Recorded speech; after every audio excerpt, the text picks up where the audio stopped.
Hey there and welcome back to Mass Effect 2. My name is Pete and today we complete another episode of our Mass Effect 2 Insanity walkthrough. In the last episode we more or less wrapped up with the Lair of the Shadow Broker DLC, but as you can see we are still in the Lair of the Shadow Broker and that has its reasons. Now, more or less the entire second half of the last episode was a very extensive tour through this base. However, there was one thing we did not get to, and that was a conversation with the new Shadow Broker, Liara. So that is on our list today, but before we get to that, there are a few other things we can take care of. The first one being another delivery pickup. Now, of course, more than one real-life day has passed since I recorded the last episode, and even though we did not travel or change our location in the meantime, that one day is enough for the game to refresh certain things inside of the Shadow Broker space. One such thing is the availability of another delivery pickup, so let's see what we've got. Right, I will admit I kind of facilitated this a little. Here we now have the final upgrade for our SMGs alongside 2,500 units of palladium. That leaves us now with two more important weapon upgrades that we need to obtain from here, so even though we're leaving soon, this will not be our last visit. Since we also already acquired the last assault rifle damage upgrade in the last episode, we can now quickly head over to the research terminal here, where we can spend 10,000 units of iridium each to get both of those upgrades researched. Since one day has passed, we can now also check in with our investment opportunities and see how our investments of the last episode turned out. So, first things first, the warning signal, where we informed Admiral Hackett and the Alliance of an approaching pirate fleet, and it turns out that was money well spent. For our 1,000 credit investment, we now earn 2,000 as a reward. Up next, we have the bureaucracy in action. In this one, we spent 3,000 credits to help out with a clinical trial for a new antibiotic, but unfortunately that project was a failure, and so the investment money is sadly lost. Then we have the smear campaign we funded against a corrupt politician, and this one is once again a success, earning us 5,000 credits, double the amount we initially spent. Finally then we have the just reward, where we kind of initiated a drug raid against the Eclipse mercenaries, and that was also a successful endeavor, once again earning us twice the amount we invested, 3,000 credits to be precise. Now at this point we have 4 new investment opportunities, and of course we will once again invest in all of them. Up first we can spend 2,000 credits to provide safe housing and reliable contacts to a group of journalists so that they can bring back news from the galaxy's frontier. Then, after already striking a blow to the Eclipse, it is now the Blue Sun's turn, as we are funding an information campaign here, which is not exactly painting the mercenaries in the best light possible. Up next, we can now involve ourselves in conflicts on the Batarian homeworld. I'm not quite sure what the endgame here is, to be honest, but for now the goal is to keep all sides on a level playing field. Lastly then, we are admittedly dwelling a bit on the corrupt side of things here. In exchange for a generous contribution by Binary Helix, we are making it easier for them to develop hormone implants for Alliance soldiers, which are not exactly legal. And that's it, now we have to wait for yet another day, but we're not going to stay here for that long, so let's keep things moving forward, and coming up next we do in fact have a very important conversation with Liara. How are you doing, Liara? I'm a bit overwhelmed, to be honest. The Shadow Broker had more resources than you can imagine. Here, come on over. He had top-level access to the Turian and Asari governments. And more than one Solarian Dalatrass traded intel. At least I get to share it with you. Right, we have a couple of options here, asking for her well-being, offering advice, and also, and maybe even most importantly, asking about the data she has recovered so far. If you're in over your head, we could just crash this thing and walk away. That's just it. In a way, I feel like I belong here. Working on my own, I was always hunting for leads. With the Shadow Broker's resources, it's about organizing, cataloging. I've got everything, Shepard. This is a dream job. Although, the location could be better. You're not gonna turn into a recluse with creepy information on everyone in the galaxy, are you? I can understand the temptation. I've got all the secrets of the galaxy at my fingertips. Give me 10 minutes and I could start a war. But I've got a purpose. Helping you stop the Reapers. That will keep me honest. You know, relatively speaking. Have you found anything useful yet? The Shadow Broker knew about the Reapers. Perhaps that's why he offered to help prove Saren's guilt to the Council. He didn't want Saren to succeed. He also knew that the Collectors were Protheans, repurposed to be Harbinger's puppets. There's even some data on the Protheans. I think he knew what was coming and was looking for a way to survive. Okay, at this point we can ask a few questions about the data, about the previous Shadow Broker, and about Farron. So let's go through them all and see what we can learn. Why was he still looking at Protheans? They gave us the warning and the conduit at Ilos, but we've used those. The Shadow Broker seemed to think there was more out there. Perhaps the Protheans had other plans. Or maybe he was just grasping at anything that offered some hope. How'd you know what the Shadow Broker was? I didn't. I had no idea what to expect when we finally found him. But I researched pre-spaceflight cultures during some of my Prothean studies. I know a bit about the Yogg. There's more on the terminals if you want to look. They're a fascinating culture, and a terrifying one. How's Farron doing? As well as you'd expect, after 2 years of intermittent torture. You gonna be okay? I don't know. He wants to work, so I'm letting him help. Maybe it takes his mind off it. So, you and Farron? Are just friends. I believe you made it clear that I was, as you humans say, taken. And, well, since Liara already brought it up herself, yes, there is also a relationship that we should talk about. You know, I didn't come down here just to talk about data. Look, about the kiss. We just finished the fight. I miss you, but it's been 2 years. I don't want to put pressure on you. So, this is in fact decision time right here, and I hate to say this, but the premise of this completionist all-achievements playthrough leaves us with no other choice but to end our relationship, otherwise we will sadly miss out on the Paramour achievement. Still, remaining friends with the current Shadow Brokers seems like a good idea to me, even if it's only for strategic reasons, and it also allows us to invite Liara back to the Normandy after this conversation, which itself will unlock another achievement, so the middle option here is the one we're going with, kind of reaffirming the sort of exit strategy that Liara is proposing. Okay, let's give it some time then. For now, what if you came back to the Normandy for a drink? I'd like that. And since our business here in the lair of the Shadow Broker is in fact done, we can take Liara back on board of the Normandy right now. Good. Get your things and come on up. Okay, thanks. I'll be right there. Just give me a minute.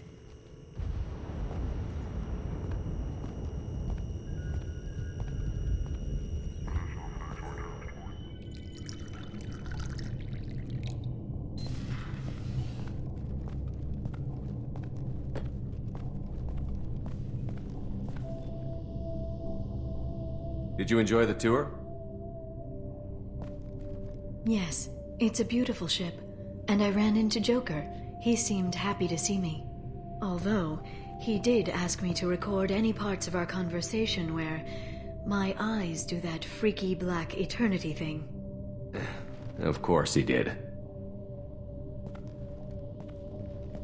I also spoke with Dr. Chakwas. I'm glad she's doing well.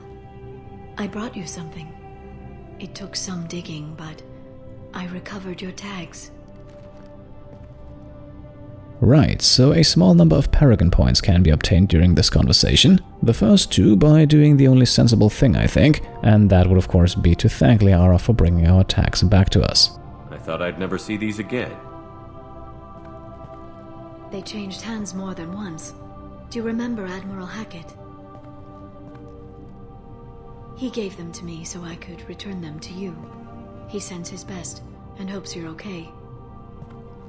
So how are you doing, Shepard? I mean, really. Not what you tell your squad to keep morale up. Now here both the option at the top and in the middle give Paragon points, and let us go with a slightly more positive outlook on things. So far at least our mission has gone very well, and even though the worst is arguably still ahead of us, it can't hurt to be hopeful. I'm okay. Really. It's been rough, but we'll get it done. You've certainly made a good start, even if those idiots on the council won't admit it. There wouldn't be a man, woman, or child left on Horizon, if not for you. And here we can once again obtain 2 Paragon points, this time by pointing out that even though we have achieved some success, there is still more that can be done. I saved some of them. Not enough. And the collectors will keep hitting colonies until I stop them. So you'll stop them. And here I thought it'd be difficult. You'll get the job done. You always do. I just don't know what comes next. So tell me what you want. What are you fighting for? And here we now go with Paragon points number 7 and 8, and I do think that life everywhere has a nicer ring to it than just plain old survival. I guess I'm fighting for us. All of us. That's a lot of responsibility. People are messy, awkward, sometimes selfish or cruel. But they're trying. And I'm gonna make sure they have a chance. I hope the galaxy proves itself worthy of the effort you're putting into saving it. I should get back to my base, but thanks for inviting me up, Shepard.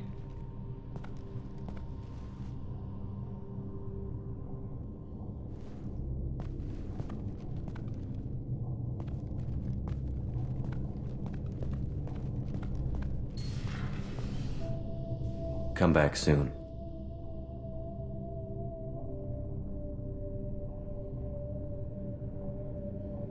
Right, and with that we have now unlocked the Catching Up achievement, the 5th and final achievement of the Lair of the Shadow Broker DLC, and at this point that DLC can be considered more or less complete.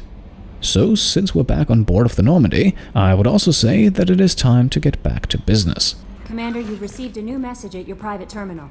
And first up is this message here from the Clan Erdnot Shaman, who urges us to keep Grunt alive in a bit of a desperate tone, I might add, stating that Grunt is important to the Krogan's survival. And we will of course do our very best not to let our Krogan ally fall in battle, but it's nice to see that someone else cares about him as well. Now up next we can pay a quick visit to Joker and Edie in the cockpit, who should once again be up to their usual shenanigans. Commander. I assume everything is going well up here? This thing wants to fire me over a joke. Okay, I said I'd flash the AI core, but I was kidding. And we'd only lose a few systems. Nosy ones. To clarify, human resources adjustments are not actually under my authority. Then why? Why are you always picking on me? My replies were intended to provoke, though not to cause distress. Your reactions are atypical of most humans. You are interesting. Right, so no morality points here and it doesn't really matter who we side with.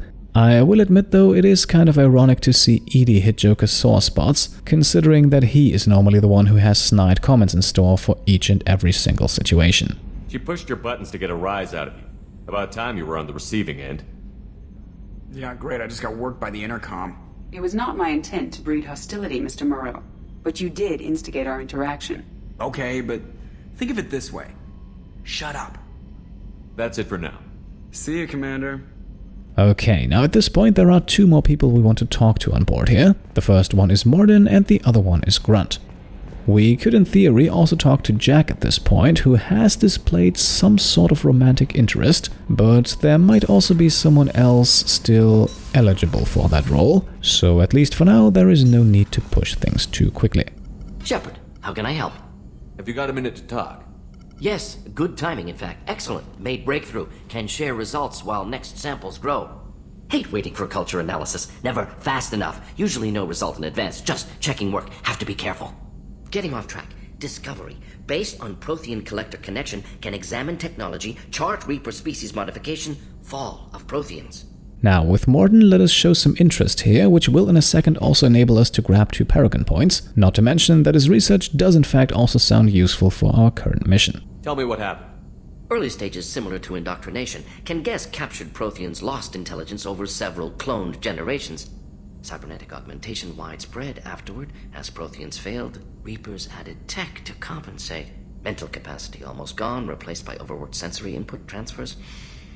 Transmitting data to masters. And here we now have our 2 Paragon points in the form of the dialogue option at the top, So even though it seems unlikely, let's ask if there is anything we can do about it. Is there anything we can do to help them? No. No glands replaced by tech. No digestive system replaced by tech. No soul replaced by tech. Whatever they were, gone forever. Understand now? No art, no culture, closer to husks than slaves, tools for reapers. Protheans dead, collectors just final insult. Must be destroyed. And once again, we have the option to ask a few questions here, one of which will actually result in a very iconic scene, but let's ask the other two first. I didn't think you needed any more motivation than you already had to stop the collectors.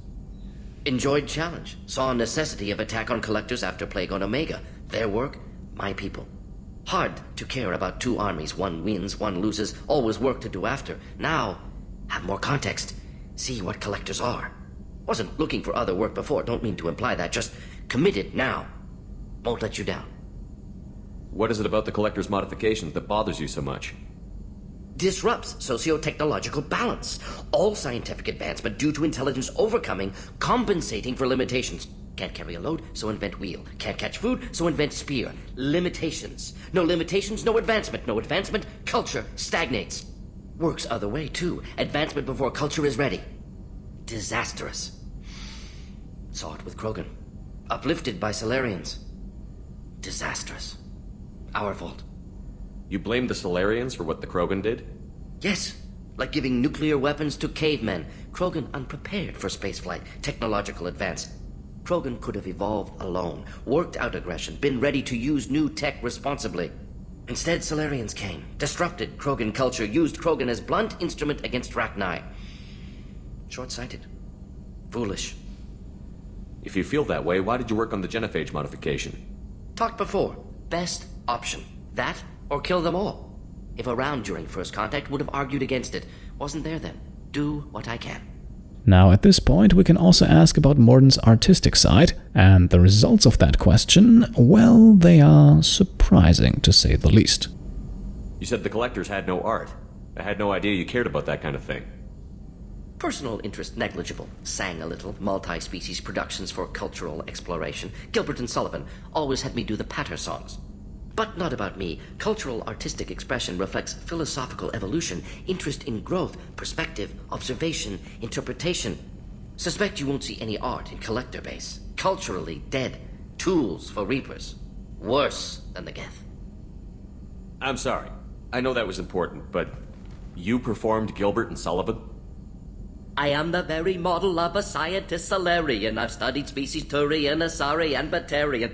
I'm quite good at genetics as a subset of biology because I am an expert, which I know is a tautology. My xenoscience studies range from urban to agrarian. I am the very model of a scientist Solarian.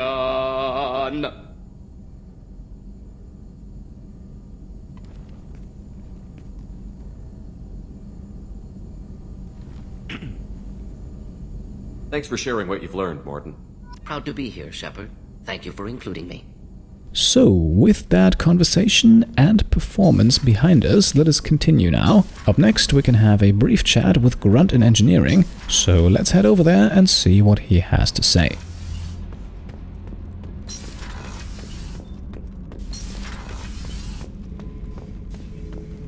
Shepard. Just checking in. How you doing? I'm branching out. Got a list of enemies now. They all give me joy when I picture cutting them, crushing them. There's this one imprint, a Solarian with the... what are they? The things on his head pulled apart? Bet it caused a generation of revenge. What is that, a few weeks for them? So what did you want? Now we're actually going with the Renegade dialogue option here, because picking that will give us a chance for Paragon points later on, and it will also make the conversation slightly longer, adding a bit more character to it. Don't wear yourself out on someone else's memories. We've got our own bad guys to fight. Your enemies are my enemies. We'll shove the Collector's claws where a dark sun can't shine, and they will deserve it. I won't disrespect their strengths by doing less than the worst to them. And this here is now the point where we go Paragon. Had we picked the Paragon option earlier, this dialogue choice here would not have appeared, so taking this path essentially gives us the most morality points possible. Introspection just kind of sent you off the rails, didn't it? See, now we're having fun. Me remembering good deaths, and you with your funny human thing you're doing.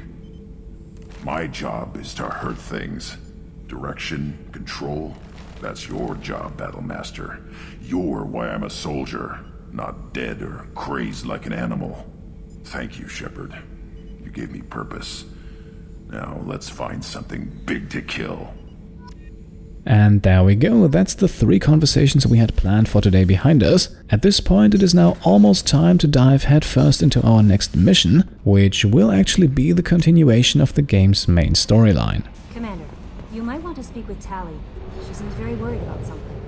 Before we take a closer look at that mysterious Reaper IFF, however, let us do some planet scanning on and around Haurglass, which is described here as a second-tier guarding world receiving little attention from the galactic community, and at least in terms of minerals, that level of attention is sadly also warranted, as Haurglass is a pretty poor source of minerals.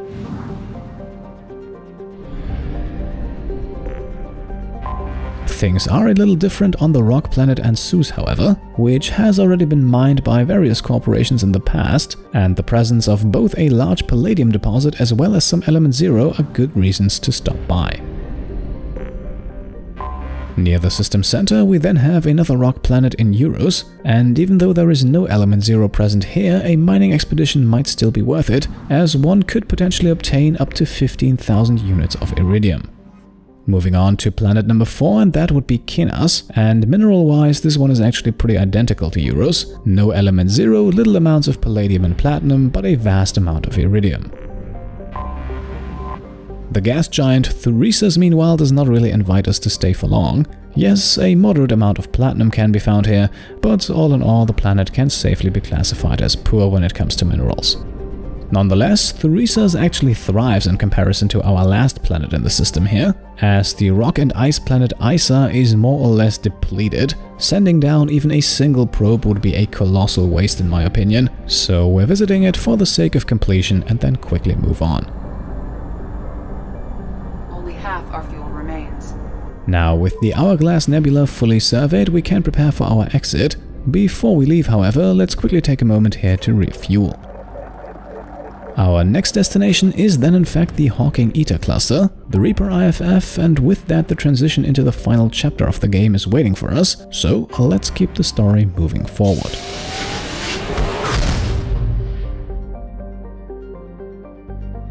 Now, inside this cluster there are 2 systems we have not yet surveyed. One of them is the probably German named Schwarzschild system, so let's take a quick tour. We are starting off with Atahil, a greenhouse world, and one that is actually pretty rich in minerals, at least when it comes to iridium. Other than that though, the planet's history is not too interesting, so let's move on to the next one. And that would be Itamis, a super-terrestrial world, and one that was apparently once home to an advanced civilization. Today it is deserted but still rich in minerals, including a decent amount of the valuable Element Zero. Somewhat nearby we then have the gas giant Linosa, which by the standards for gas giants in this game is actually pretty serviceable when it comes to minerals. At least a good amount of platinum can be found here, but make no mistake about it, this is not a prime mining destination. And unfortunately, the same is true for the gas giant Rehalia as well. A few thousand units each of palladium, platinum and iridium can be found here, but your probes are probably better used elsewhere. And that leaves us now with only the Thorne system to survey, and really there is not much going on here. Yes, the moon Lithi is very rich in palladium, and it does actually also have a thin atmosphere as well as moderate surface temperatures, but combined with constant tectonic activity, that is sadly not enough to sustain life. And with a surface temperature of 1500 degrees Celsius, the same is true for the brown dwarf Mnemosyne. The description here speaks of a minor gravity anomaly in the northern hemisphere of the planet, and that anomaly is likely also the reason why we are here, because that anomaly could be the Derelict Reaper here that the Illusive Man informed us of some time ago.